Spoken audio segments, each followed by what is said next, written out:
because we said with the driver, a lot of times a lot of people get a big gap away from their hands to their legs, and it just creates a big stretch now to the golf ball, puts tension in the back of the shoulder blades there, and for you to try and get back to that golf ball, you've literally got to stretch your arms out.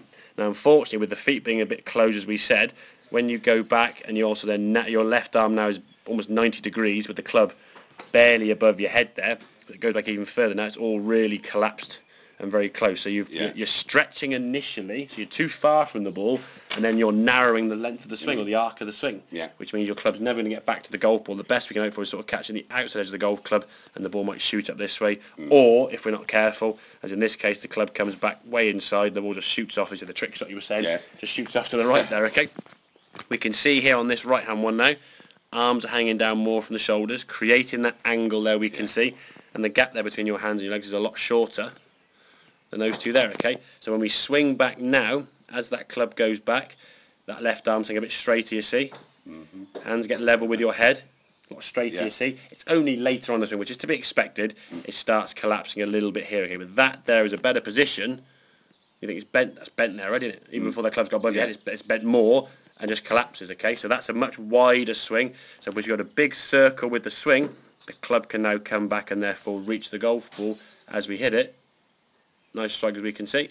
And the ball then sails down the driving range and we can twist through. I think probably more towards the next lesson and further on, we're going to start working on this lower half movement. I think it's process one at a time. Get the overall arc of the swing going. Don't overthink things. That's what I've got to learn. Yeah, body's going to be keeping up with that, but if we can just think of a bigger circle, get the arms and the shoulders and those things working effectively, then in time we'll start getting the body working better. The problem is the body's doing what it's doing in a reaction to what the shots are.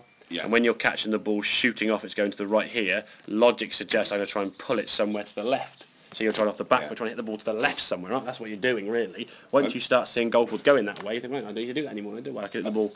I feel I'm not relaxing enough. No, I think definitely when we were swinging that club, I held the club there, you were gripping it as if you were holding a hammer trying to smack into it. And again, the problem with that is if you've got tension in the grip and you're stretching, the tension up there is going to be massive. You're never going to swing a golf club successfully if you're that tight in the shoulders and the arms. We can't create speed. We're trying to muscle the ball forward, and because of the arms trying to do all the work, you just throw your arms out. Your body now is getting thrown all over the place. So if we can let your arms relax down, that'll take a bit of stress and tension out of your arms. Hopefully in time the grip pressure will get a little bit looser, and that'll reduce a lot of pressure there from the back of the shoulder blades, okay?